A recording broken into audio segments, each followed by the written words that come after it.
My name is Grace. I'm 28 years old, and I'm about to tell you a story that will make your blood boil.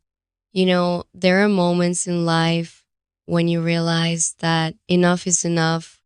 That moment came for me in a hospital ICU waiting room while my mom was fighting for her life, and my stepdad, what he did that day changed everything. Richard had been in my life for 7 years. He married my mom when I was 21. Mom was so happy. She thought she'd finally found someone who would take care of her. But me? I knew something was off from day one. Richard was a businessman, big car, designer suits, always on important calls. Mom thought she'd hit the jackpot, but I could see the lies in his eyes, the hatred he had for me. It started small, ignoring me at dinner, telling mom I should move out. He kept convincing her that I was getting in the way of their happiness. Honestly, I knew why he married her. Mom had a beautiful house that my grandmother left her, property, money. That's all he wanted. Then one day, everything changed. Mom had a heart attack. I was at work. Richard called me. Grace, get to the hospital. Your mom, a heart attack. I ran. My hands were shaking. Mom was my world. Dad passed away when I was little. It was just mom and me, always. When I got to the ICU, Richard was on his phone. I looked at him, waiting for information. How was mom? He looked at me and said, "What are you doing here?" I was shocked. Mom is in there. I need to. Listen, Grace. He cut me off. Your mom is stable. You should go home. You're not needed here. Not needed? We were talking about my own mother. Richard, I'm staying. I need to see her. He rolled his eyes. I'm here. I'll handle it. You're just going to create unnecessary drama. Drama? Something broke inside me. That moment, I'm not going anywhere. She's my mother. Then a doctor came out. I immediately looked at him. Doctor, my mom, how is she? Richard stepped in. Doctor, I'm Steve Richard, her husband. Talk to me. The doctor looked confused. Um, I said, I'm her daughter. Please tell me what's happening. Richard grabbed my arm hard and pulled me aside. Grace, shut up. I'll talk to the doctor. Shut up? He told me to shut up about my own mother. The doctor gave Richard the update. Mom's condition was critical. She might need surgery. But Richard physically blocked me from getting near the doctor. 2 days later, mom needed emergency surgery. I was at the hospital all night. Richard showed up in the morning, fresh suit, coffee in hand. He looked at me like I was trash. You're still here. Then the surgeon came out. The surgery went well. She's stable now, but she'll need extensive care and rehabilitation. I felt tears rolling down my face. Can I see her? In a few hours, yes. Richard walked over to the surgeon. Doctor, I need to discuss her care with you. Privately, they walked away together. Leaving me standing there, I followed them. The door was slightly open. I stood outside and listened. Doctor, Richard's voice was cold. What are the costs we're looking at here? She'll need physical therapy, medications, possibly home care, around $40 to $50,000. There was a pause. Then Richard said something that made me want to scream. Is all of that really necessary? She's 56 years old. What kind of quality of life are we talking about? He was talking about my mother like she was a business expense. The surgeon sounded uncomfortable. Your wife can make a full recovery with proper care, but what if we just do the basics? No extensive therapy. Before I tell you what happened next, hit that subscribe button real quick. I couldn't stay quiet anymore. I pushed the door open. What the hell are you doing? Richard's face went red.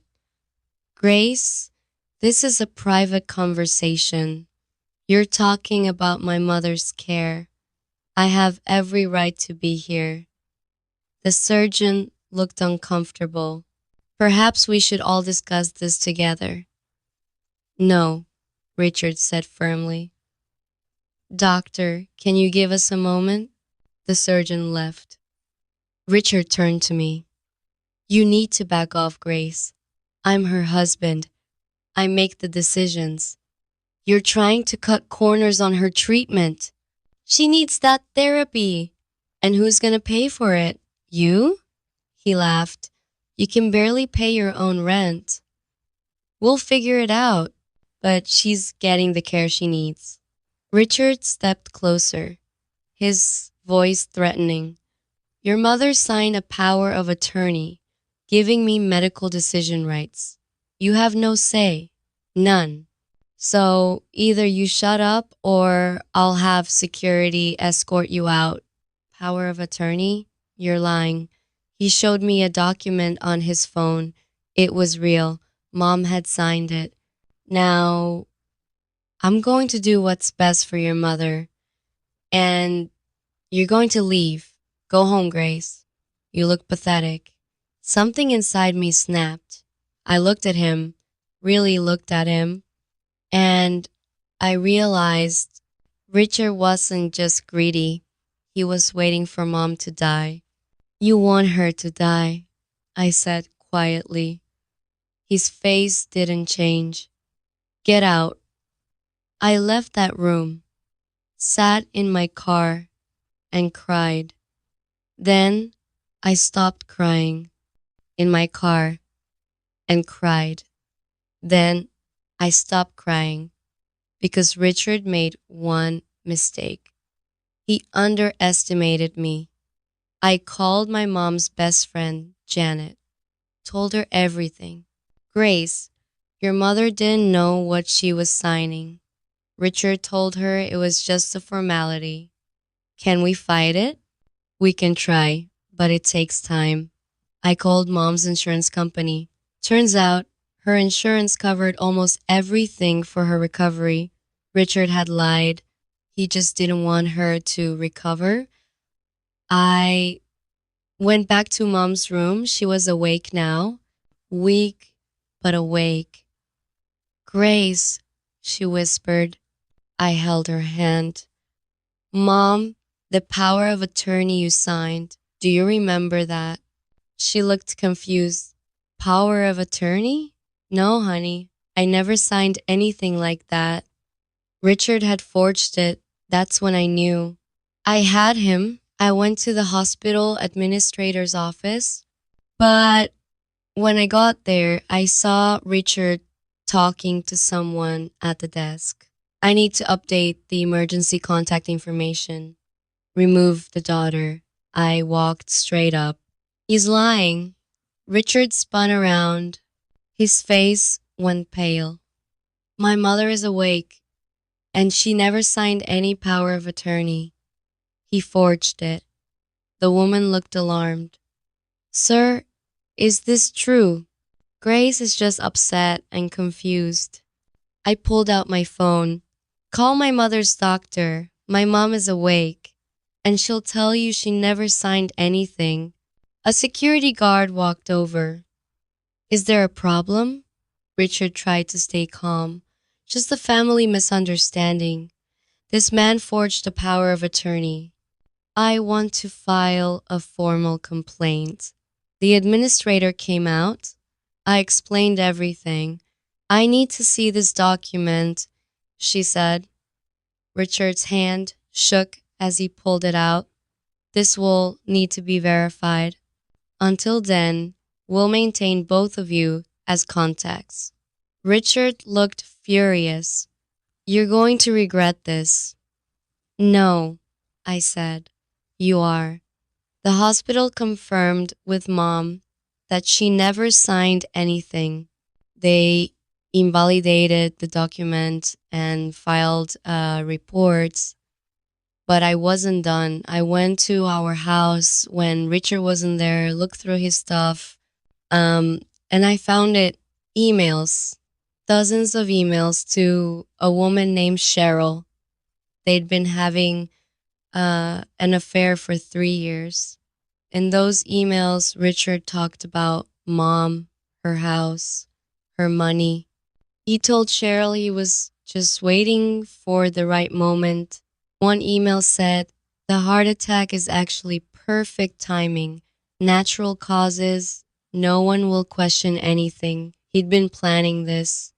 I printed everything. When Mom was stronger, I told her everything, the forged document, the emails, the affair, his plan.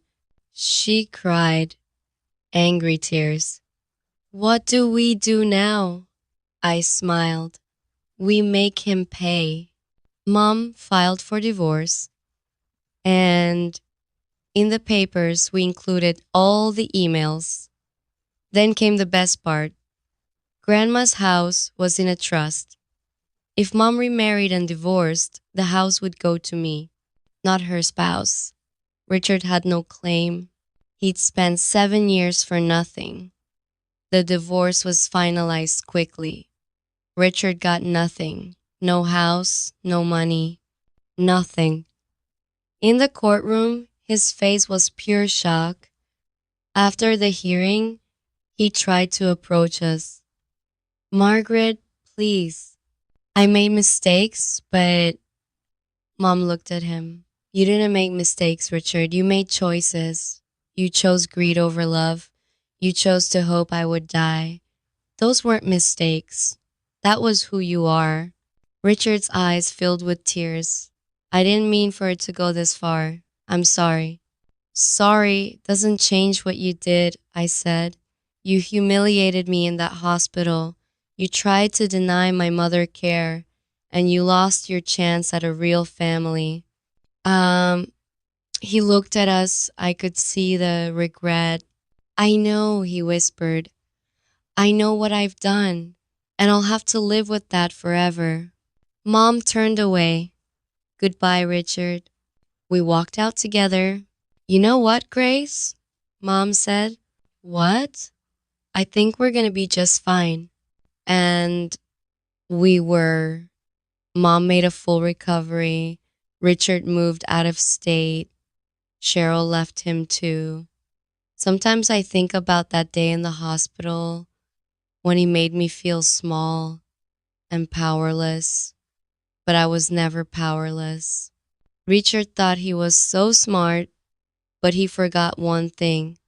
Never underestimate a daughter protecting her mother. He sent one email after the divorce. I'm sorry for everything.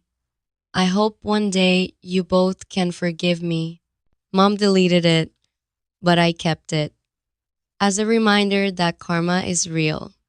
My name is Grace. I'm 28 years old, and this is how I made my stepdad regret everything he did.